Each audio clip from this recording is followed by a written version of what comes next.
Let's pray. Purihin ka, Panginoong Diyos. Purihin ka, Panginoon. Sa hapon po na ito, amin pong hinihiling na inyo pong katagpuin ang bawat isa po sa amin.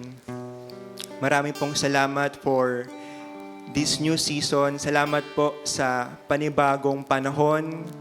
Salamat po sa inyong pong kabutihan, katapatan, at sa oras po na ito, sa amin pong patuloy na paglapit po sa inyo, sa inyong pong salita. Hinihiling po namin, open our minds.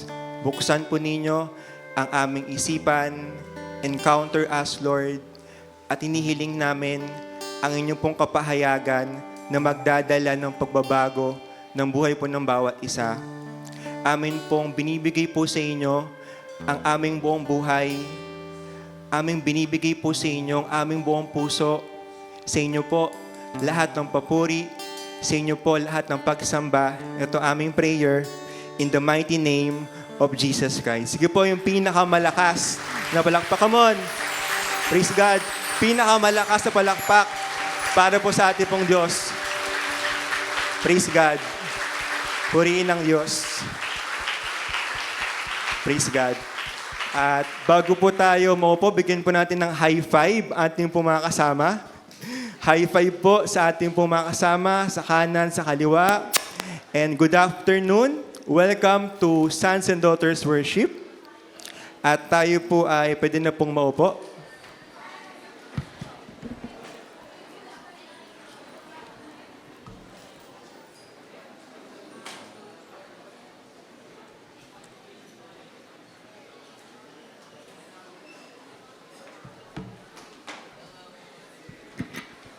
So, muli po, magandang hapon sa bawat isa po sa atin. Good afternoon. And especially po, welcome po sa lahat po nung first time na ating po nakasama. We thank you and we appreciate ang inyo pong pagpunta at pagsama po sa amin sa hapon na ito. And also, we'd like to welcome yung lahat po ng ating pong kasama sa online, sa ating pong Facebook live stream. Good afternoon at welcome po to S&D Worship. And also, ang pangalan po ng ating pong church ay The Great Commission Christian Ministry, TGCCM. At sa mga hindi po nakakilala po sa akin, ako si Kuya Francis. So pwede niyo akong tawagin Kuya Francis. At salamat sa Lord sa linggo po na ito, no, sa pinaka-unang Sunday ng taon. Ating pong batiin po ng Happy New Year ang ating pong mga katabi. Sige po, Happy New Year sa bawat isa. Happy and blessed New Year. At naniniwala tayo na nagbago man ng panahon, pero ang Diyos kailanman hindi magbabago. Amen? Palaging tapat ang Diyos sa buhay mo. He is the same God yesterday, today, and tomorrow. At ngayon po, ang Diyos ay naghanda at gumagawa ng bagong bagay sa buhay natin. So this year, no, sa panibagong panahon, year 2026, ngayong January 4, naniniwala tayo na mayroong bagong gagawin si Lord. Gaya ng ating inawit kanina, no, the plans. Sabi sa Jeremiah 29:11, for I know the plans I have for you, declares the Lord. Plans to not to harm you, plans to prosper you, plans to give you hope and the future. Merong napakagandang plano ang Diyos sa buhay ng bawat isa. Maybe some of us, no, parang ito nakaraang araw, bagong taon na, ano kaya mangyayari sa future ko? Maybe some of us, meron tayong fear, may takot, yung fear of the unknown, pero sinasabi ng Diyos sa atin ngayon, anak, magtiwala ka sa akin. Trust the Lord and He will do greater things this year. Ating pumalakpakan si Lord sa oras po na ito. God will do greater things sa buhay po natin. At this afternoon po, napakaganda nung ating pong bagong series, ating pong bagong pag-uusapan, no? Yung ating pong topic and series title for this month, for the first quarter of 2025, Goodbye Yesterday. Paalam kahapon. So pakisabi, Goodbye Yesterday. At dito po makita po natin yung ating verse na mapag-aaralan po sa hapon po na ito, yung Isaiah 43, verse 18 to 19.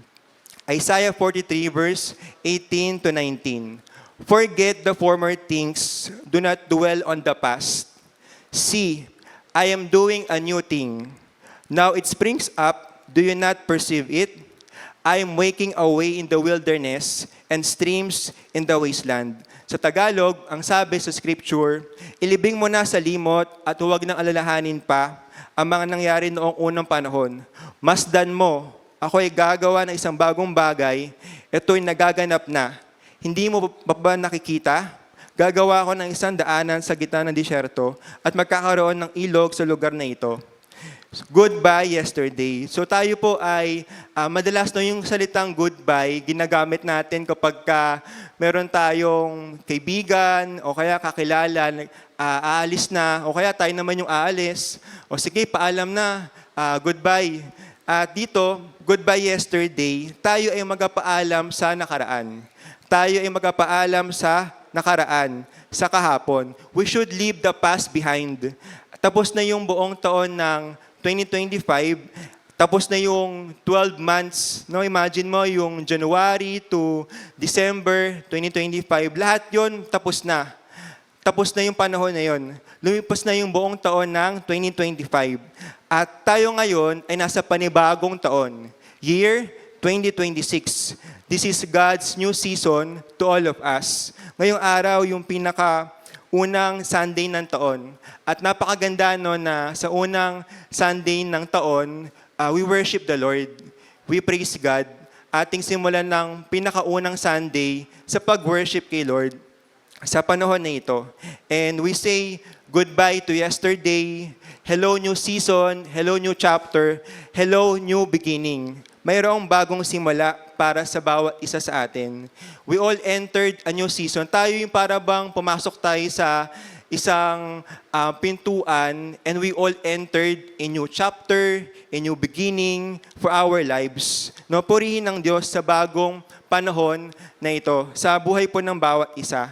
At kung ating mapansin nyo, yung calendar natin sa bahay, pinalitan mo na, bago na yung calendar mo sa bahay, nag-celebrate tayo ng countdown, talagang pagtapat ng 12 o'clock, sigaw ka, talon ka, no? Sabay sigaw ng Happy New Year sa ating family, we greet each other, tumalon ka pa talaga sa 12 o'clock. And we see na we celebrate the New Year, itong bagong season ng buhay natin. So tayo ay masaya, tayo ay excited for this new season. Madaming tayong mga plano, mga gustong gawin, gustong mabago, gustong maabot for this year, 2026, no? Kanina yung nabanggit ni RJ, ano yung prayer mo for this 2026, no? Yung nag-share kanina na mga kapwa kay SND natin, we all have plans for this year. Maybe iba sa atin, ang plano mo, iba sa atin, makapag-exercise ka, pumayat yung katawan mo, o kaya yung iba sa atin, new beginning, magpapalaki ako ng katawan. So day 1 pa lang ng year, mag-gym na ako, no? Maybe, o kaya yung iba sa atin, excited tayo na makagraduate sa school. Some of us here sa mga young people, sa inyo mga young people, no? Sa mga young people, maybe some of us are malapit ng graduate sa school o kaya graduating na this year to college, high school. Iba sa atin excited magkaroon ng trabaho, iba sa atin excited magkaroon ng bahay, no, kotse. No, iba sa atin excited na makapag-travel sa ibang lugar, ibang bansa. O kaya iba sa atin this year excited magpakasal. Diba, meron ba kayong kakilala na magpakasal this year? No, iba sa atin gano'n. Madami tayong mga plano, excited tayo for this new season. Pero ito yung problema. Ito yung problema. Even though we already entered the year 2026, a new season of our lives, many of us are still looking at, remembering, and holding on to the past from 2025, the yesterday. So kahit tayo ay nasa panibagong taon na ngayon, 2026, bagong panahon ng buhay natin, madami pa din sa atin, madami pa ding mga Kristiyano ang nakatingin, inaalala, at pinanghahawakan, namumuhay pa rin sa nakaraan. From 2025 or even sa mga nakalipas na panahon, no, the yesterday. Nasa panibagong taon ka na, 2026. Pero inaalala mo pa din, hinahawakan mo pa din yung mga nakaraan, the yesterdays. So halimbawa, some of us are holding on to the past, katulad ng mga past hurts, no, yung mga nakalipas na sakit. Inaalala at inahawakan mo pa din yung sinabi at ginawa ng mga tao sa'yo sa nakaraan. Yung damdamin mo, yung puso mo, meron pa din, no, from the last year, from the past years, no, sa isip mo, puso mo. Kasi, yung taong yan, sinaktan niya ako. Yang si kapatiran, yang si grabe ginawa niya sa akin, ganito ginawa niya. So maybe some of us here have past hurts, no? Meron tayong unforgiveness towards someone who hurt you in the past. O kaya possible, meron tayong mga past experiences na negative, no, na nakakalungkot man. Ito ay pwedeng broken relationships, nasirang relasyon sa mga magkaibigan, sa ibang mga tao, o kaya nagkahiwalay kayo, and then yung mga masakit na pangyayari, o kaya possible we have yung past failures, yung mga kabiguan sa buhay, na sana di natin ginawa pala yun, yung mga bagay na yun, na yung minsan, yung kaaway, bumubulong sa atin, you're not enough. You're not enough. Minsan meron tayong mga anger, galit, no? Meron pa din tayong galit sa puso, meron tayong fear, takot, meron tayong envy o inggit, or even yung mga past sins, meron tayong mga ulit pa din ginagawa na kasalanan. We're still holding on. And even yung mga good happenings, no? Even yung mga past victories, dati nagawa ko to, dati na-accomplish ko to, galing-galing namin, naabot namin yung goal namin. And some of those things will hold on us to the past. Yung mga bagay na yun yung mga bagay na magpapabagal, magpapakapit sa atin, magpapabigat sa atin upang hindi tayo makasulong sa plano ng Diyos ngayong bagong panahon, year 2026. Dapat ka na magpaalam sa nakaraan. You do not just say, Happy New Year. You should say, Goodbye yesterday. Leave the past behind. Iwanan mo yung nakaraan mo. And when you keep looking back, remembering and holding on to the past, when you keep not leaving the past behind, you cannot move forward for your life, for God's life for you this year, 2026. You will always be stuck in the past. So halimbawa, siguro, para bang yung past natin, para bang lubid. Wala akong lubid dito. Pero example, meron kang hinahawakang lubid. Siyempre, dahil hinahawakan mo pa din nakaraan mo, hindi mo binibitawan, hindi ka makalakad, hindi ka makausad. Kahit anong subukan mong sulong, abante, hindi ka makalakad kasi nga hinahawakan mo pa din yung nakaraan. And that's holding on to the past. Yun ang tinutukoy na hinahawakan mo pa din, pinamumuhay mo pa rin ang nakaraan. And we should leave the past behind. So pakasabi sa katay mo, leave the past behind. Iwanan mo na ang nakaraan. So meron akong another illustration sa atin about leaving the past behind. So ganito yung mangyayari sa buhay natin kapag halimbawa ngayong bagong panahon ng 2026, hindi natin binitawan, iniwanan yung nakaraan. So kayo ba, nasubukan nyo na bang maglakad, paabante, na patuloy kang lumilingon sa likod mo? So gawin ko siya, no? Halimbawa, lakad ako, lagi ako nakatingin sa likod.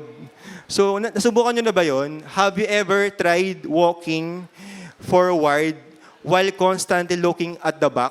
So, di ba mahirap kapag naglakad ka patuloy na nakatingin ka sa likuran mo, syempre, pwede kang mag-stumble, pwede kang bumaksak, pwede kang madapa, pwede kang maaksidente, and it will slow you down.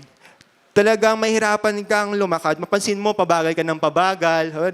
Hindi ka sure sa bawat lakad mo. Kasi nga, tumitingin ka sa likuran mo. You will fall. Hindi dahil mayroong panganib sa kalsada, but because your eyes are fixed on what's behind you.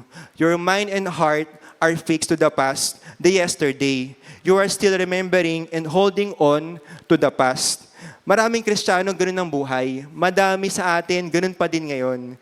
And we are keeping looking back. Some of us are living in yesterday. Marami sa atin nabubuhay pa din sa nakaraan. So, next slide. So God is asking us this afternoon, are you ready to say goodbye to yesterday? Handa ka na ba na magsabi ng paalam sa nakaraan? Are you ready? Sabi nga, you cannot embrace what God wants to do next in your life this year, 2026, if your heart is still in stuck in what already happened in the past. Dapat tayo mag-move forward. Dapat natin bitawan ang nakaraan. Dapat natin itigil yung patuloy na pag-alala sa nakaraan para tayo makasulong sa plano ng Diyos sa buhay natin. Sa next slide, say goodbye to what no longer belongs in the story God is writing. This year, the Lord will do greater things. God is writing a new story, a new beginning for your life, for the entire year. Dapat nating bitawan yung mga nakaraan natin na hindi na parte ng bagong story ng Lord sa buhay natin. Say goodbye to the past that tries to define you. Your past does not define you. Yung mga nakaraan mo, hindi yan ang nagsasabi kung ano ang identity mo, kung ano ang buhay mo. But if you stay in the past, dyan tayo magkakaproblema. Dyan ka magkakaroon ng problema sa buhay mo. When you stay in the past, when you are living in the past, kapag namumuhay ka na sa nakaraan, say goodbye to the weight that keeps you from walking freely into God's promise. Madaming pangako si Lord sa buhay mo this year. Madaming pangako si Lord sa buhay mo nang mangyayari this year. Pero kapag hindi natin binitawan yung nakaraan, if we don't leave the past behind, kapag hindi natin iniwan ang nakaraan, yung mga bagay na yon yung magpapabigat sa atin upang hindi tayo makalakad sa pangako ng Lord, upang hindi tayo makatanggap ng pangako ng Diyos. Since right now we are already in the first week of this new year, 2026, this is not just a moment of celebration. I believe, niniwala ko mga kapatid na this is a moment of decision. Dapat mag-decide tayo. Dapat magpasya tayo sa oras na ito na we will leave the past behind. Iwanan mo rin nakaraan mo. And sa next slide, God is asking us, will you dwell on the past or will you leave the past behind and move forward to God's plan for you this 2026? So kailangan nating mamili. We should decide to leave the past behind and to move forward to God's plan for our lives this entire year, 2026. Ating basahin yung Philippians 3, verse 8. Philippians 3, verse 8. Sabi ni Apostol Paul, what is more, I consider everything a loss because of the surpassing worth of knowing Christ Jesus my Lord, for whose sake I have lost all things. I consider them garbage that I may gain Christ. Oo, tinuturing kong walang kabuluhan ang lahat ng bagay bilang kapalit ng lalong mahalaga ang pagkakilala kay Kristo Jesus na aking Panginoon. Ang lahat ng bagay ay pinalagay kong walang kabuluhan at tinuring kong basura, makamtam ko lamang si Kristo. So para kay Pablo, lahat ng bagay, lahat ng ibang bagay sa mundo, walang kabuluhan. I consider them garbage. Basura lang yan. Walang halaga sa akin yan. Ang isang bagay, one thing na pinaka mahalaga sa akin, ang tunay na mahalaga sa akin, ang sabi sa verse, surpassing worth of knowing Jesus Christ my Lord. Sabi, yung pagkakilala kay Kristo Jesus na aking Panginoon. And this year, si Lord, He is inviting us for a greater intimacy. Si Lord gusto niya na sa simula ng taon na ito, sa buong taon na ito ng 2026, magkaroon tayo ng greater intimacy with Him. Greater walk with God. Yung mas malalim na, malapit na relasyon sa Panginoon. Greater intimacy sa Diyos. At sabi sa verse, ang lahat ng bagay pinalagay kong walang kabuluhan. Tinuring kong basura, makantam ko lamang si Kristo. So sa atin this year, madami tayong mga plano, madami tayong mga gusto sa buhay, yung pera, relationship, makayaman sa mundo, trabaho, pag-aaral. Pero one thing ang pinakamahalaga sa lahat, sabi, surpassing worth of knowing Christ Jesus my Lord. Ito yung pinakamahalaga, ang pagkakilala kay Kristo Jesus na aking Panginoon. And that's one thing, yung dapat maging laman ng puso natin. Na yung maging one thing natin, yung one goal natin for the entire year is the surpassing worth of knowing Christ. Sabi, that I may gain Christ. Sabi sa Philippians 3, verse 10, I want to know Christ, yes, to know the power of His resurrection and participation in His sufferings, becoming like Him in His death. Ang tanging hangarin ko ngayon ay lubusang makilala si Kristo, maranasan ang kapangyarihan ng kanyang muling pagkabuhay, makibahagi sa kanyang mga paghihirap, at maging katulad niya sa kanyang kamatayan. Para kay Apostol Paul, ang kanyang gusto sa buhay, one thing, I want to know Christ. And this year, gaya na sabi ko kanina, magkaroon tayo ng one thing that we want. What our want is we want to know Christ. Gusto natin na tanging hangarin ng buhay natin ay lubusang makilala si Kristo. And that is greater intimacy. That is greater walk with God. At dito makita natin na madami tayong mga pagsubok na harapin this year, madami tayong mga problema, struggles na harapin, pero palaging tapat ang Diyos. Palaging nandiyan ang Diyos sa buhay mo.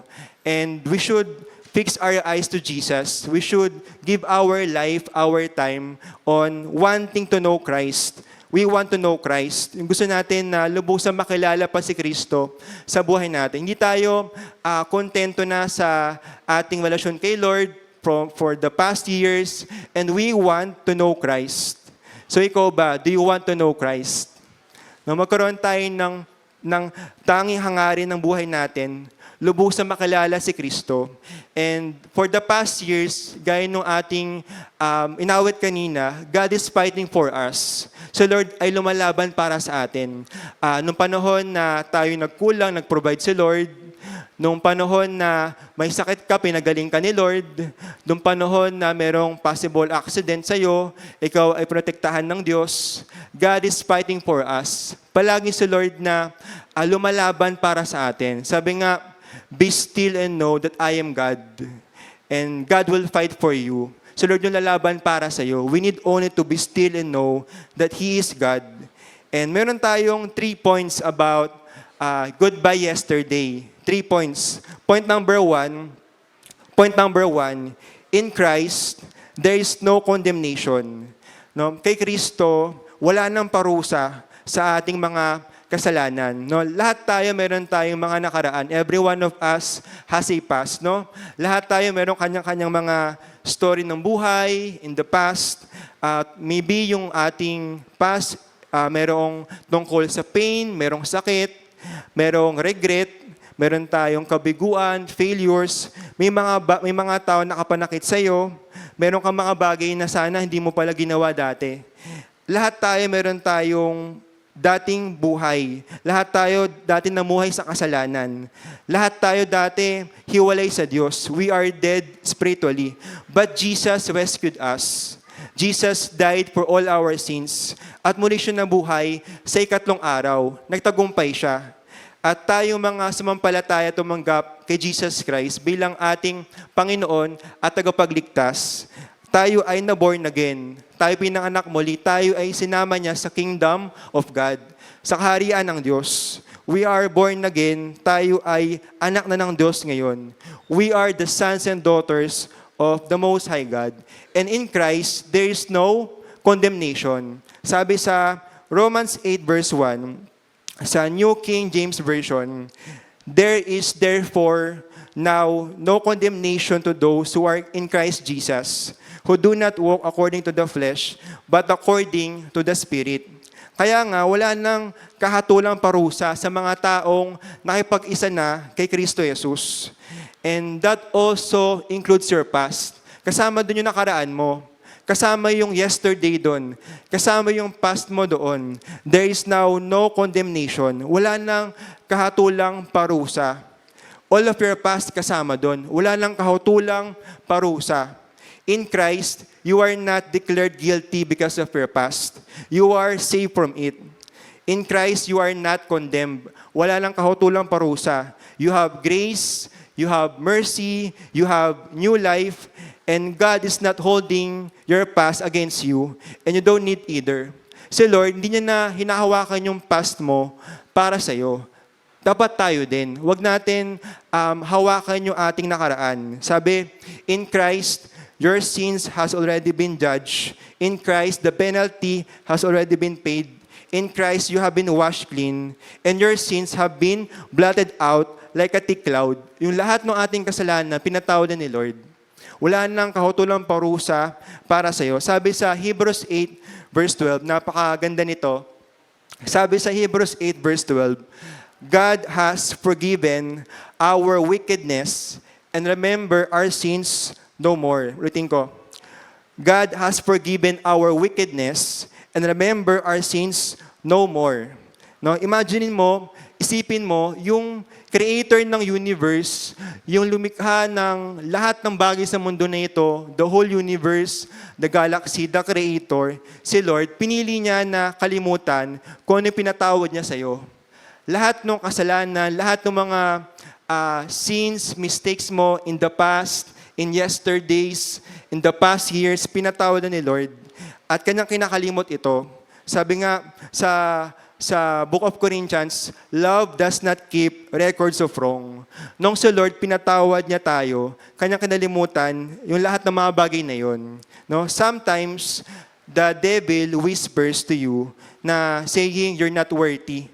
Pero through Jesus, you're not defined by your yesterday failures. Palagi tayong mahal ng Diyos. God has forgiven our wickedness and remember our sins no more. At yung palakpakan sa Lord sa pagkakataong ito, puriin ang Diyos. So, kanya kinakalimot na yung lahat ng pinatawad niya sa'yo. Yung mga nagawa mo last year, yung mga nagawa mo in 2025, yung nagawa mo ng 2024, God has forgiven our wickedness and remember our sins no more.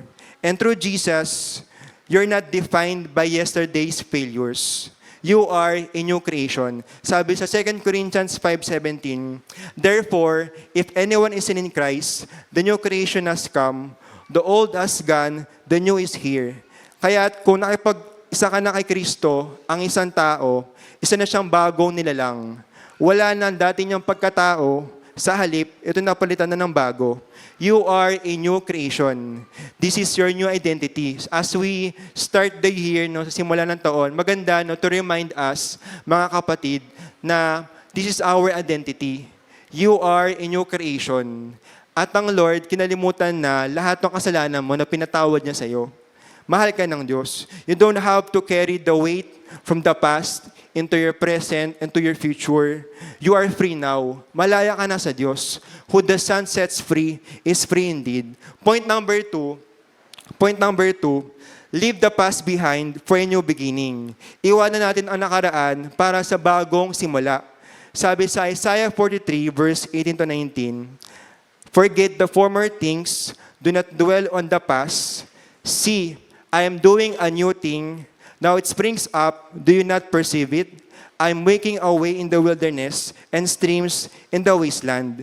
Yung word na, forget the former things, do not dwell on the past. Ibig sabihin nun, meaning nun na kailangan nating, yung sinasabi na, huwag nating ipamuhay nakaraan. Do not live in the past. Huwag kang mamuhay sa nakaraan. Hindi meaning nun na dapat mong alisin yung memory mo about the past. Pero ibig sabihin nun na kailangan mo nang bitawan yung nakaraan. Kailangan mo nang hindi mamuhay sa nakaraan. So, bitawan mo yung nakaraan mo. At ang context nito, kung ating mabasa yung context of chapter nito, ito ang sinabi ng Diyos sa mga tao sa bayan ng Israel. At during a painful season, nasa panahon sila na painful, madaming mga nangyari, hindi maganda, masakit. Kasi yung Israel that time, sumusaway sila kay Lord ng paulit-ulit. At dahil sa kanilang kasalanan, sila ay natalo, sila ay na-broken, sila ay pinatapon. Naging mga bihag sila sa Babylon.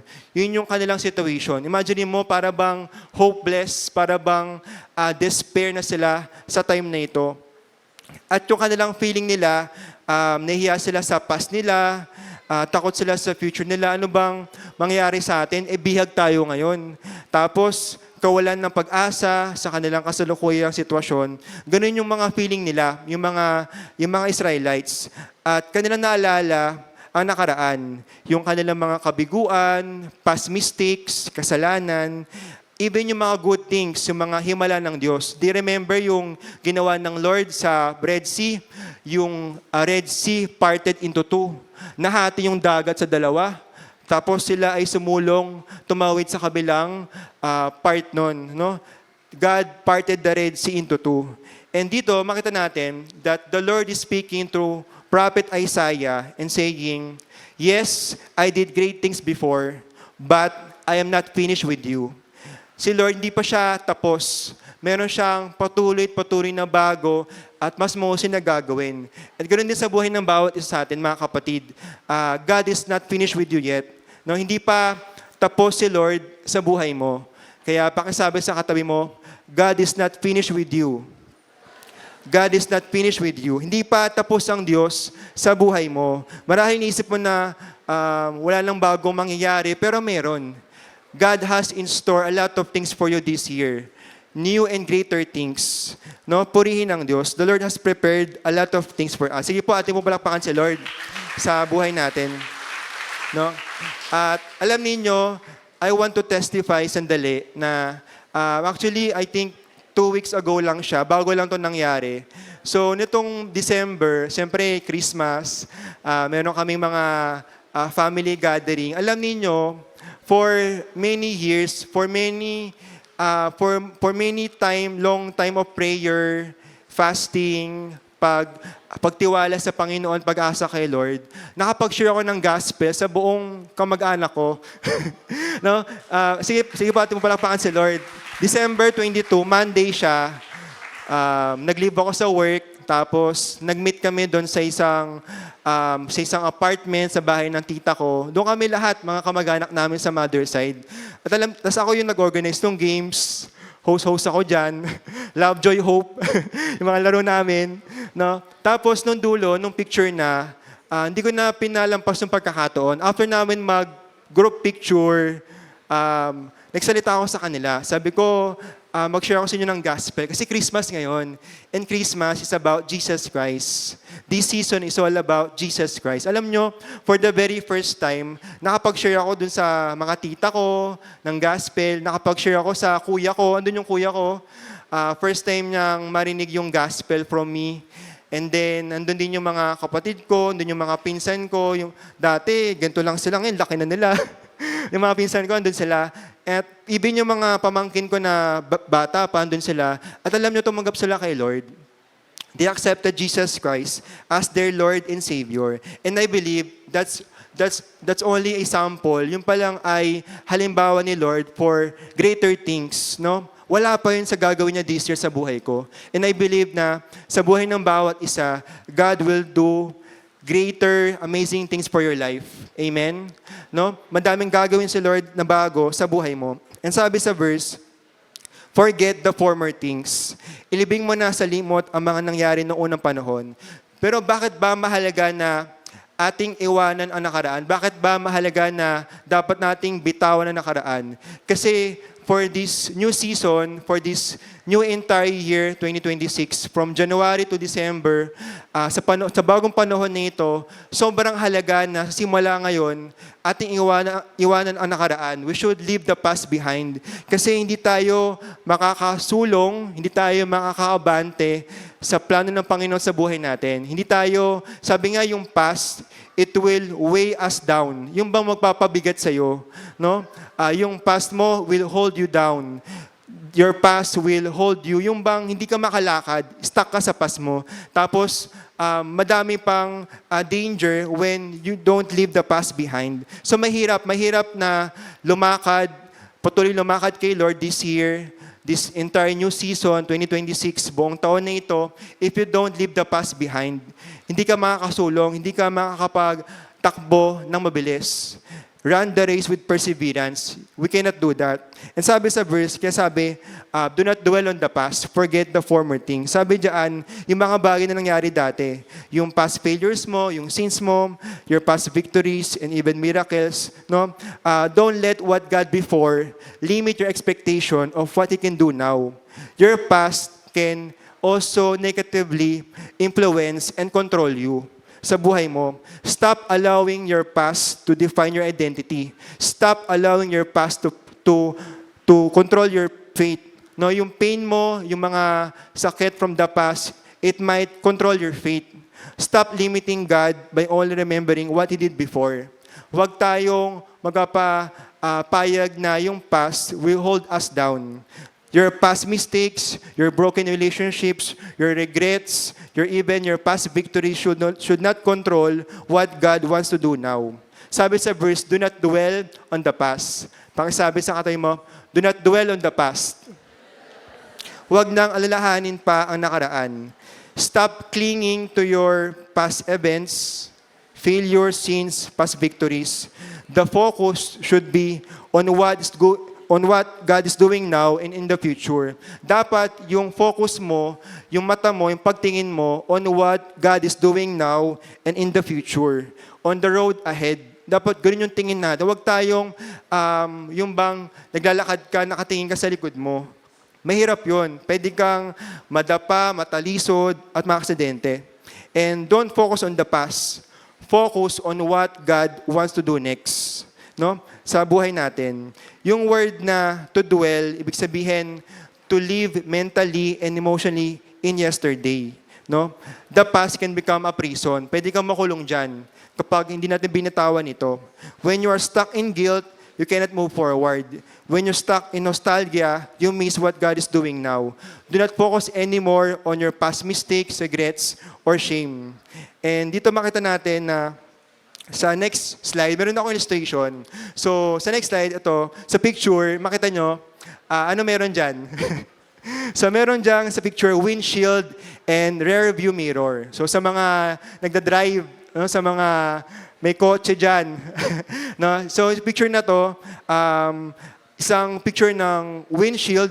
Siyempre, itong malaki na to, windshield yan. Ito naman, rear view mirror. So ngayon, alam nyo ba na bakit mahalaga, ano yung magandang dahilan na magkaiba yung size ng windshield versus size ng rear view mirror? Bakit kaya? No, sabi sa research, no, yung size ng rear view mirror in standard sa US, ang size niya ay sabi 9 inches with yung lapad niya, yung taba niya 9 inches, yung rear view mirror doon sa US, sa Amerika. At yung kanyang taas ay 3.5 inches lang. Samantala, itong windshield, itong napakalaki na ito sa harap, no? Ang size niya ay 59 inches, yung lapad, at yung kanyang taas, 31.5 inches. Standard to sa US. So, ganun yung size difference nila. No? Sobrang mas malaki ang size ng windshield versus sa size lang ng rear view mirror. Imagine mo, ang liit lang niya, ganito lang siya. Pero bakit? Ano ba ang dahilan? So, sabi diyan, ang windshield ay malawak at malinaw. Nagbibigay sa iyo ng buong view kung saan ka patungo. Buong view kung saan ka patungo. Malaki siya, no? Kasi malaki yung future mo. Malaki yung future mo, sabi ng Panginoon. At dito makita natin na yung rear view mirror, bakit ba maliit yung size niya? Kasi yung rear view mirror, dapat saglit ka lang tumingin doon. Sabi nga, glance. Sulyap lang. 2 seconds lang. Yung ganun ba kabilis? Sobrang mabilis lang. Hindi ka dapat hindi ka dapat tumitig. No, imagine mo, nakita na ba kayo ng driver, no? Drive siya. Buong panahon, nakatitig siya sa rear view mirror. Di ba, syempre, kapag doon ka nakatingin, pwede kang maaksidente. Kasi doon ka lagi nakatingin sa rear view mirror on the past. sa likod on the yesterday. Hindi mo nakikita on what God is doing now. Hindi mo nakikita on what the Lord will do in the future. So yun yung magandang dahilan, yung pagkakaiba niya. No? Sabi nga dito, tiyak na pwede kang maaksidente kapag buong oras nakatingin ka lang doon sa rearview mirror. So delikado yun. Lagi kapag nakatingin ka sa likod, yun yung another illustration natin ng dwelling on the past. Dwelling on the past. Delikado yung nabubuhay ka na lang sa yesterday. Wala ka ng vision ng future. No? Sa next picture, no? Kasi sa previous slide muna. So naniniwala ako mga kapatid na mahalaga ating nakikita yung present and we're looking to the future. No? Yung tatay na walang pangitain, walang pangarap sa kanyang pamilya, tatama rin siya. Yung isang relationship na laging nakatingin sa success sa nakaraan, hindi na mangangarap. Yung isang Kristiyano na laging kanyang testify, laging kanyang sinasabi lang yung mga things in the past, no, pagkapatay na yon, yung bang wala ka nang testify on what the Lord is doing right now. Stop dwelling on the past. Do not dwell on the past. So sa Bible, makita natin si Abraham. So naalala nyo ba si Lot? Si Lot sa Bible. Si Lot na pamangkin ni Abraham. Si Lot na nagbigay ng a lot of problems kay Abraham. No? So joke po yun. Si Lot nagbigay ng a lot of problems kay Abraham. No? So si Lot, gamitin natin halimbawa si Lot, yung Lot and his wife. No? Sa next picture. So, showing yung picture ni Lot at yung kanyang asawang babae. No? When his wife looked back, no? Dito, habang sila yung naglalakbay, habang sila yung nagtatravel, naghiwalay si Abraham at si Lot. So ngayon, pumunta si Lot sa city of Sodom and Gomorrah. Dahil sa kasamaan ng bayan ng Sodom at Gomorrah, gusto ni Lord na gunawin. The Lord wants to destroy the city of that city, to wipe out yung buong city na yon. Pero dahil nandun si Lot at yung kanyang pamilya, gusto ni Lord na i-exempt sila. Gusto ng Panginoon na huwag isama si Lot and his family doon sa mangyaring destruction, doon sa city na yon. No? Kaya nagpadala si Lord ng mga anghel, ng angel, para lang iligtas si Lot and his family. Ngayon, yung angel, siya ay nagmadali. Madaling-madali yung angel kasi kailangan na magpabaksak ng sulfur ng apoy from heaven to the city of Sodom and Gomorrah. Ngayon, alam nyo ba, hinatakpan ng angel si Lot and his wife. No? Hinatakpan sila. No, alam nyo, si Lot, ayaw pang umalis. Yung kanyang asawa, ayaw pa ding umalis. No? Ayaw na lang umalis sa lugar na yon. Yung buong pamilya niya ayaw pang umalis. Yung angel pa yung naghatak sa kanila para umalis na. Sabi ni Lord, tapos na dyan. Bakit ka pa bumabalik sa nakaraan? Bakit ka pa umiyak sa nakaraan? May bago na akong papadalhan ka this year. May bago na akong gagawin sa buhay mo. Pero si Lot and his wife, keep looking back. No? Gusto nila na wag umalis muna. Ngayon, sabi, si Lot at kasama niyang kanyang asawa. So ngayon, imagine mo, halimbawa ako si Lot, no? Ako si Lot, tapos yung asawang babae. So imagine mo, yung Sodom at Gomorrah, nasa likod nila. Andito. Ito naman yung kabilang panig. Ngayon, imagine mo, si Lot at yung kanyang asawa, they're running from city of Sodom and Gomorrah kasi nga nag-aapoy na, bumaksak na yung sulfur ng apoy from heaven. Ngayon, yung bang habang sila patakbo ng patakbo, ganyan, yung asawa ni Lot, she looked back. Siya ay lumingon sa kanyang likuran. No? She looked back. Pero sabi ng Panginoon, escape. Do not look back. No? Sabi ng scripture, instruction ng Lord para sa kanila. Sabi sa Genesis 19:17, kahit hindi na i-show. Sabi sa scripture, Genesis 19:17, escape for your life, do not look behind you, and do not stay anywhere in the valley. Escape to the mountains, and you will be swept away. Simple lang instruction ng Lord sa kanilang dalawa. Gusto niyo mabuhay? Huwag kayong lilingon. huwag kayong lilingon kung gusto nyo mabuhay. Paanong hindi lilingon, kuya? Nandun po yung pamilya ko, andun yung mga kaibigan ko, andun yung mga lupa ko, andun yung kayamanan ko, andun yung ektaryang lupa ko, no? So, ang dami niyang hindi maiwan in the past. Madami siyang hindi maiwan in yesterday. Hindi ko po yun basta may iwan, kuya. No, sabing ganon, parang ganon yung comment. No? At alam nyo, in essence, yun ang naging dahilan ng asawa ni Lot. Hindi niya maiwan-iwan yung mga bagay na yon in the past. Things in the past. She was so in love, yung bang mahal na mahal ni nakaraan.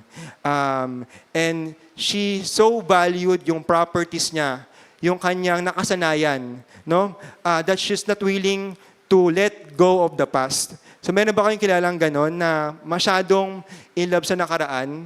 Kaya nung meron ng bago, yung nakaraan pa din iniisip niya. No?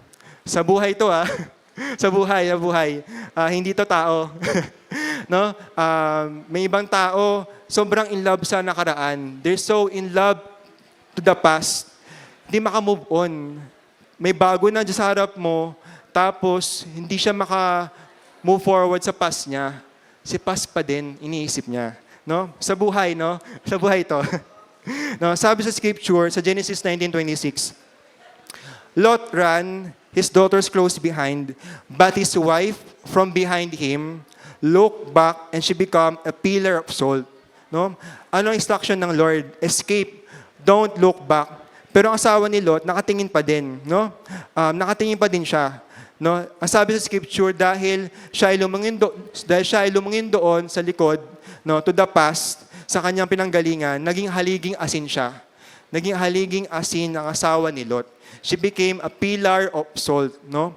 Habang ginugunaw ng Lord ang Sodom at Gomorrah, pinagmasdan ng asawa ni Lot yung flaming fire that is consuming everything she valued.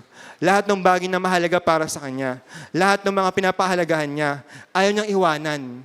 At alam niyo ba yung Hebrew word meaning ng look back in that scripture? Ang meaning ng Hebrew word na doon sa look back na word sa scripture, she paid attention. She paid attention. So yung asawa ni Lot ay hindi lang basta tumingin, kundi tinitigan niya. Kanyang tinitigan yung nakaraan, kaya siya naging pillar of salt. No? Tinitigan niya, she paid attention. So we should say goodbye to yesterday, mga kapatid, no? Sa next slide, no? Alam niyo, niniwala ako na walang mali sa nakaraan, no? Niniwala ako na hindi masama maging aware tayo sa past. Hindi masama, mga kapatid. It's okay to be aware of our past, but we should not live in our past. Hindi tayo dapat mamuhay sa nakaraan. Tayo dapat ay bitawan natin ang nakaraan. Kasi magandang aware ka sa nakaraan. Kasi kung hindi ka aware sa nakaraan, hindi mo ma-appreciate yung mga bagay na sa kasalukuyan, sa present time, na meron ka. You will not appreciate it. No? Kaya sa mga anak, diba, sa mga young people, sa mga anak, no, huwag kayong magagalit kapag sinasabi ng magulang nyo, alam mo anak, pahalagan mo yung pagkain.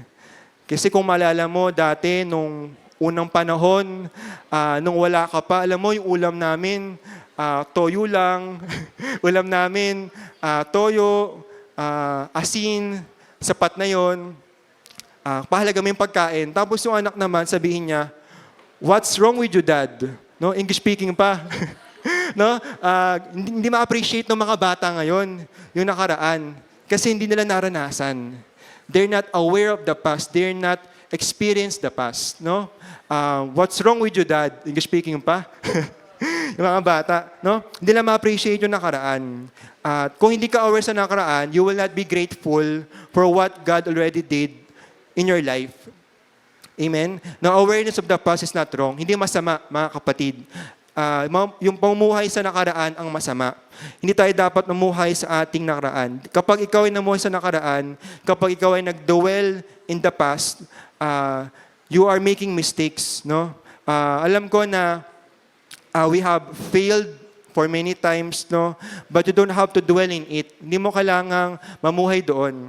No, you're not defined by your mistakes unless you stay in that mistakes, no? Lahat tayo dumaranas ng pagkabaksak, pagkakamali. We have hurt, disappointment, rejected, pain.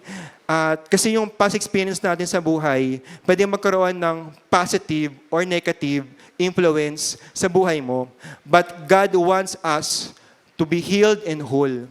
God wants us to be healed and whole. Gusto ng Lord na tayo ay gumaling ngayon at maging buo. No, simula ng taon ng 2026, you are healed and whole. So sino to gusto mo to be healed and whole? Simula ng taon na ito. The Lord wants to heal you. The Lord wants to make you whole this afternoon sa oras na ito. Sige po, ating mo palakpakan si Lord sa hapon na ito. The Lord will do healing sa atin sa oras po na ito. And sa next picture, no, picture naman ng, isang lalaki na mayroong daladalang mga baggages.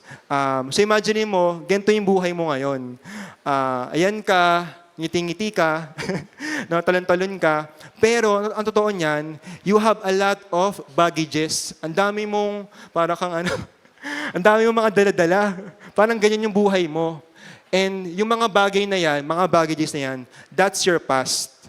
Mga bagay sa nakaraan, no? Nagpapabigat sa iyo, nagpapabagal sa iyo, no? Our past negative experiences pwede magsilbing baggages ng buhay natin. Bagahe, baggage, no? Akala mo nakalis ka na doon, pero ang totoo, dala-dala mo pala, hindi ka pala okay, you're not still okay. No, pwedeng baggage mo yung old habits, old sins, guilt, shame, burden, hurt, emotions na hindi na proseso, no? Galit ka pa sa taong ito. Jealousy, you have unresolved yesterday. Mga nangyari kahapon na nakapekto sa'yo. So emotions are powerful. No, pwedeng ganito yung buhay mo. Kapag ka masyadong mabigat yung dala-dala mo, magiging mabagal ka na. So imagine mo, no, meron akong, parang ganyan ako, nakaganyan ako maglakad. So ang dami kong baggage sa buhay. No, ang hirap, mabagal na ako, hindi na ako makalakad, no, mabagal, mabigat. No? Alam natin yung mga bagahay natin. No, may mga bagahay tayo sa buhay. Meron kang mga dinadala sa oras na ito. But God wants you to be healed and whole. God wants you to be healed and whole sa oras na ito. No? So halimbawa, itong sa baggage na to. So halimbawa, sino ito nakakita ng bundok? Diba? Sa mga nakakita ng bundok. No? Siyempre, diba, let's say, akit ka ng bundok. Halimbawa, saan ba? Sa Mount Pulag. No? Sa Mount Pulag. No? Halimbawa doon, akit ka ng bundok. So magdadala ka ba ng mga luggages papunta doon? No? Yung bang madaming luggages, luggage na madaming laman, no? Alam mo mabigat. So syempre hindi ka magdadala nun, no? Alam mo na that will slow you down. Kasi imagine mo, akit ka ng bundok, ilang mga oras yung paglakad, pagtaas, pagbaba mo, no, ng bundok. At nakakalungkot mga kapatid na madaming Kristiyano ngayon na minsan hindi tayo aware sa baggages na meron tayo. No, that we are in. It slows us down, it weighs us down. Kasi minsan, kaya ayaw mong bitawan kasi nasanay ka na. Sanay na ako lagi namang ganito. Alam mo yung bigat ng bag mo, ito yung normal ng weight mo, nasanay ka na lang. No? Pero hindi porket normal sa'yo, yan ang plano ng Diyos sa buhay mo. No? Hindi yan ang plano ng Panginoon sa buhay mo. Sa Bible, scripture mabasa natin, sa Luke chapter 10, kahit di na i-show, sa Luke chapter 10, makita natin, si Jesus, nung mga disciple ay sinend ng Lord Jesus, so merong 72 disciples na pinadala ang Panginoon, pumunta sa mga bahay-bahay, tama, sa mga bahay-bahay, they cast out demon spirits, they heal the sick in the name of Jesus, they go and make disciples. Pero alam nyo, sabi ng mga disciple kay Jesus, Lord, ano po dadalhin namin? Punta kami sa bahay-bahay, ano pong dadalhin namin? Ano po yung dapat naming dalhin, dapat naming dadala? Alam nyo, sabi ni Jesus, parang ganito. Sabi ni Jesus, wala kang kailangan dalhin. Sabi nga, wala kang kailangan dalhin. Travel light. Magaan lang dapat, no? Travel light. No, sabi ni Jesus sa mga disciples, wala kang dapat dalhin. Kasi what you already have is enough. And you have the power of the name of Jesus. That is more than enough. Hindi mo kailangan magdala ng kahit anong bagay. Ibig sabihin, kung si Lord ang ating susundin this year, ayaw niyang madami kang bitbit. Ayaw ni Lord na you will move forward on second week of this new year na bigat ka. You are living in yesterday. Namumuhay ka pa sa nakaraan. Bit-bit mo pa yung nakaraan. Ayaw ni Lord nun. Mahirapan ka mga kapatid for this entire year. No? Nalala ko nung last year, so first time ko mag-flight, makit ng airplane, no? Tapos pinuntahan namin Singapore. No? So naka-attend kami ng G12 Asia Conference. No? Yun yung first time flight ko. First ever. Tapos alam nyo, talagang inaayos ko yung bagahe ko. Kasi sabi nila, 7 kilo daw. Dapat hindi dalagpas sa 7 kilo. Yung standard, yung carry-on luggage, no? 7 kilo dapat yung timbang. Pinagkasya ko lahat ng damit. Pero yung ibang mga tao, no, kapag pumunta ng airplane, pag sila mag-travel, talagang pipilitin mo na magkasya lahat sa baggage mo. Kahit lagpas pa yan. Tapos pagka-chinik ng staff sa airplane, sa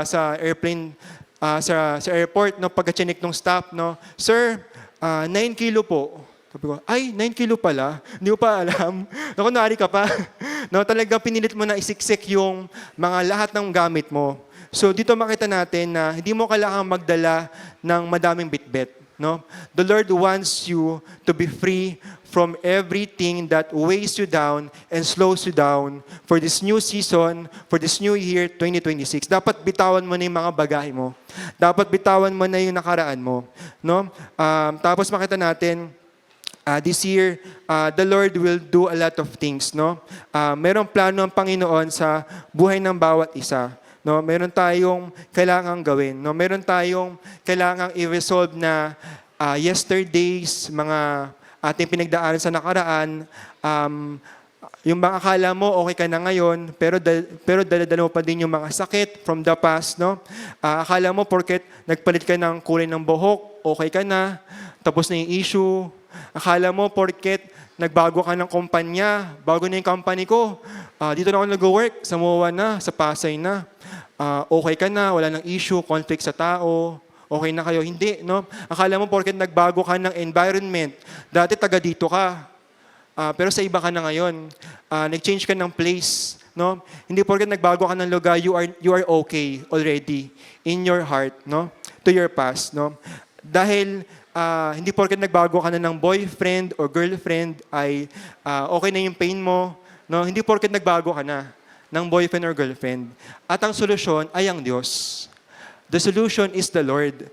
Ang kailangan mo ay ang Diyos. No, lumapit ka sa Diyos. No, si Lord yung kaya magpagaling sa'yo. Si Lord yung tutulong sa'yo to move forward. Sa next slide, if you do not leave the past behind, you get stuck and cannot move forward into God's plan for you this entire year, 2026, no?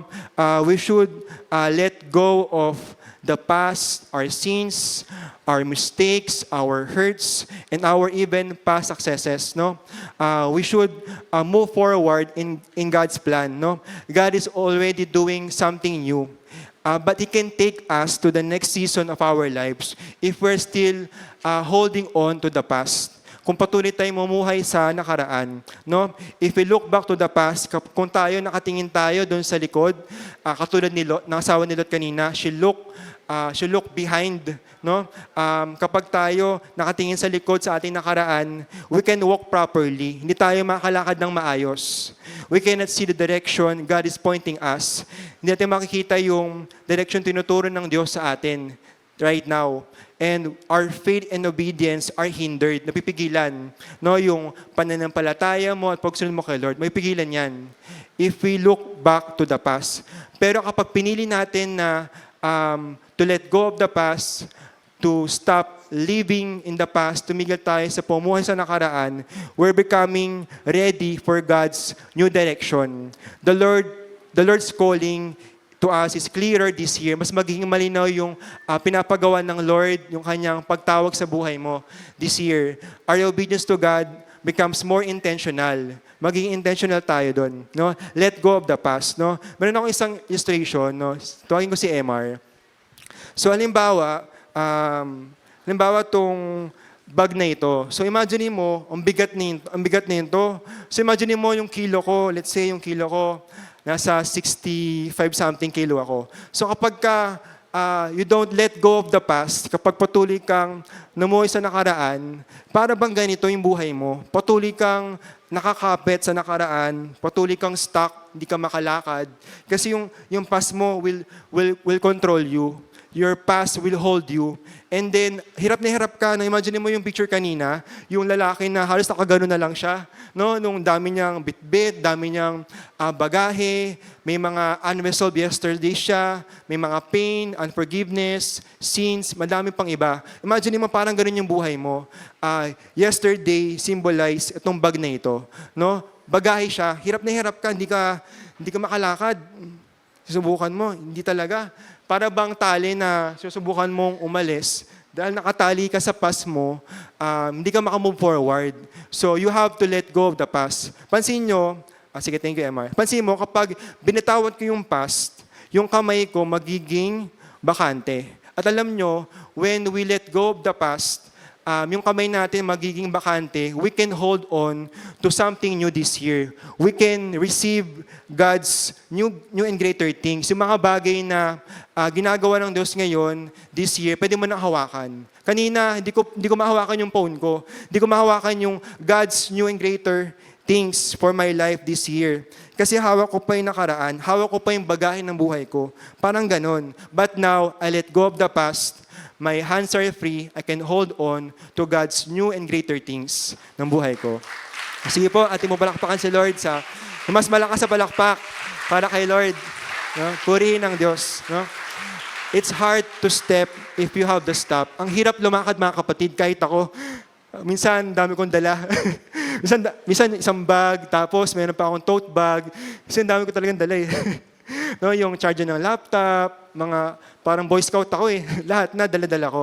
So mahirap mga kapatid, it's hard to step if you have the stop. It's hard to step forward if you always bring that heavy stuff with you. Your past, your yesterdays. Sabi ng Lord, iwanan mo. You don't need that. Tanong ng Lord, gusto mo bang sumunod sa akin this year? Do you want to obey me, to follow me this new season? God is asking us, magtiwala ka sa gagawin ko. Trust in the Lord. Commit your plans to the Lord. No, magtiwala tayo sa Panginoon. Sabi ng Lord, ako bahala sa family mo. I will provide for your needs sa family. I will give security sa work mo. Ako bahala sa health mo. Ako bahala sa iyo. God will protect you. God will never leave you nor forsake you. Pero kailangan nating bitawan yung mga nakaraan natin. We should let go of the past. Kailan mo pa dala-dala yung bigat na yan? Maybe some of you, in the past years, 2018, 2020, meron tayong mga dala-dala mga kabigatan na baggage, no? And sabi sa Psalm 55 verse 22, give your burdens to the Lord, and He will take care of you. He will not permit the godly to sleep and fall. No? Ibigay mo sa Panginoon yung burdens mo from the past. Give your burdens to the Lord right now. Madami sa atin dito mga kapatid are stuck from our past, stuck from our old habits. We're stuck from the negativities. We're stuck from many things sa paligid natin. Pero alam nyo, si Lord, nais niya na for us to freely move forward ng magaan, ng healed and whole, ng malaya, at ating matanggap yung God's new and greater things sa buhay natin. No? Si Lord palagi niyang sinasabi sa atin yung future natin. And tayo, madalas sinasabi natin, puro past natin. Alam mo ba, kasi ganito ginawa sa akin din to. Pero ang Panginoon, God is always reminding us of our future. See, I'm doing a new thing. Sabi sa verse, Isaiah 43:18-19. Forget the former things, do not dwell on the past. See, I am doing a new thing. Now it springs up, do you not perceive it? I am making a way in the wilderness and streams in the wasteland. Masdan mo, ako ay gagawa ng isang bagong bagay. God is doing a new thing for your life. God is doing a new thing to your family. God is doing a new thing to your relationships. God is doing a new thing to your ministry. God is doing a new thing to your studies or work. God is doing a new thing to your marriage. God is doing a new thing to your children. See, I am doing a new thing, sabi ng Panginoon. So wag tayong panghinaan ng loob. Let's start the year right. Let's leave the past behind. Let's stop holding on to the past. God wants us to be healed and whole. See, I am doing a new thing. New thing meaning a fresh move of God, fresh season, a new way of working that goes beyond your past experiences. God is not limited by what He has done before. He will do new and greater things for your life this year. God can change you. God will change your life. God will save your family. God will change your ministry to level up, to be fruitful and multiply. God is doing a new thing. Sa bago at buong taon ng 2026, mayroong mga bago at mas mahusay na bagay na hinanda at gagawin ang Diyos para sa buhay ng bawat isa sa atin. Napakaganda, napakalaki ng plano ng Diyos sa buhay mo for this year. No? Sabi sa kanta kayo, the plans. For I know the plans I have for you, declares the Lord. Plans not to harm you, plans to prosper you, plans to give you a hope in the future. More than we can ever imagine. So let's fix our eyes on Jesus. Sabi sa verse, now it springs up, do you not perceive it? Ito'y nagaganap na, hindi mo pa ba makita? Katulad sa isang halaman, 'di ba yung plant, no? Yung plant emerging from the ground. Kuminsan yung tanim natin, yung halaman, minsan para bang sa simula hindi mo siya makita, para bang wala. Kasi maliit. Pero meron. Siguradong meron. God is doing a new thing. Like a plant emerging from the ground. Yung bang ground na, ito yung lupa, meron bang buto, meron bang halapan na unting-unting lumalabas, unting-unting nagiging puno at magiging mabunga. God is doing a new thing to your life. Amen? May bagong gagawin na sa buhay mo. Ang Lord ay maraming gagawin sa buhay mo this year. Are you aware of what God's doing? Or are you too focused on yesterday? Baka masyadong nakatingin ka sa nakaraan mo. Baka masyadong you are dwelling on the past. I'm making a way in the wilderness and streams in the wasteland. Gagawa ko ng isang daanan sa gitna ng disyerto at magkakaroon ng ilog sa lugar na ito. Ibig sabihin nun, yung dry season mo, yung hard season mo, God will make a way. God can do miracles in your life. God can turn the world upside down.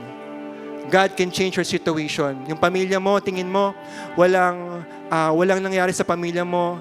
You've been praying to the Lord na, Lord, gusto kong maligtas ang pamilya ko. Lord, yung pamilya ko gusto kong madala sa church. Lord, yung pamilya ko gusto kong magbago yung buhay nila katulad ng ginawa mo sa akin. God is doing a new thing. He can make a new thing to your family. He can change your family. No? Sabi nga, 3 F, forget your past, forgive your past, and forsake your past. Gawin natin yung mga kapatid. Sabi ni Apostle Paul, Philippians 3:13-14, but one thing I do, forgetting what is behind and straining toward what is ahead, I press on toward the goal to win the prize for which God has called me heavenward in Christ Jesus. Sa Tagalog, mga kapatid, hindi ko pinapalagay na nakamit ko na ito, ngunit isang bagay ang ginagawa ko. Habang nililimot ko ang nakaraan at sinisikap na marating ang layuning nais ko makamtan, nagpupunyagi ako patungo sa hangganan upang makamtan ang gantimpala ng pagkatawag sa akin ng Diyos sa pamamagitan ni Kristo Jesus, ang buhay na nasa langit. One thing I do, forgetting what is behind, straining toward what is ahead, I press on to the goal. Kay Paul, yun ang lagi ginagawa niya. Now, this year, 2026, what's your one thing? What do you want? We should want to know Christ. God invites us this year, this new season, for a greater intimacy, for a greater walk with God. But today, it starts on goodbye yesterday. It starts on leaving the past behind, iwanan ang nakaraan, Let go of the past. Move forward. Everything that hinders you, throw it off. Lahat ng bagay na nagpapabigat sa'yo, bitawan mo. Lahat ng mga bagay na pumipigil sa'yo, bitawan mo. God can heal you. God wants to make you healed and whole. Sabi yung word na forgetting what is behind, ibig sabihin, no longer caring for, neglecting, or refusing to focus on. Do not focus to the past. Focus today on what the Lord is doing. Greater things are yet to come. Napakaganda ng future ng buhay mo. Alam nyo, yung mga athlete, yung mga atleta, yung itong Philippians chapter 3, Paul uses yung illustration ng mga atleta. Alam nyo yung mga atleta sa mga Olympics, lahat ng bagay na pwedeng magpabigat sa kanila, alisin nila. Buhok, magugupit sila ng buhok, mag-aahit, yung mga bagay sa kanilang mukha, sa katawan, damit nila, lahat yun, alisin nila yung pwedeng magpabigat sa kanila. Sobrang daan lang ng kanilang dala-dala. Kasi alam nyo, yung mga swimmers in the Olympics, their difference is, sabi nga, yung hundreds seconds. Yung bang 0.0005 lang yung pagkakaiba nila. Yung ganun ba, 0.00005. Sobrang konti lang ng difference, but that difference is because everything that weighs them down, slows them down, they take it off. Sa taon na ito, point number 3, maikli lang to. Dangers when we do not leave the past behind. Number 1, we get stuck and could not move forward into God's plans this year. 3.2, we carry heavy burdens that slows us and weighing us down. 3.3, we lost focus. Masyado kang nakatingin sa nakaraan. Mali yung focus mo. Focus tayo. Focus sa goal. Focus sa goal. We want to know Christ. 3.4, we cannot receive new things from the Lord. Kasi yung kamay mo, hawak-hawak pa nakaraan. You have to let go of the past so you can receive God's new things for you this year. Katulad nito. Leaving the past behind allows us to move forward into God's plan, purpose, and promises for our lives this entire year, 2026. Decided to follow Jesus. Yung ba ngayon pa lang, simula pa lang taon, let's be a person that is decided to follow Jesus. Lord, gusto kong makasunod sa'yo. Lord, gusto ko na this entire year, I will give my best to follow you, Jesus. And part of God's will is leaving the past behind. No? One of my last verse, sabi sa Ephesians 4:31-32,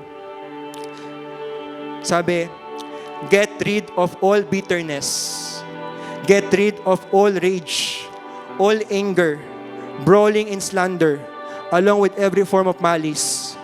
Be kind and compassionate to one another, forgiving each other, just as in Christ God forgave you. Alisin na ninyo ang lahat ng sama na loob, lahat ng poot, lahat ng galit. Huwag na kayong mambubulyaw, manlalait at manlalakit ng damdamin ng kapwa.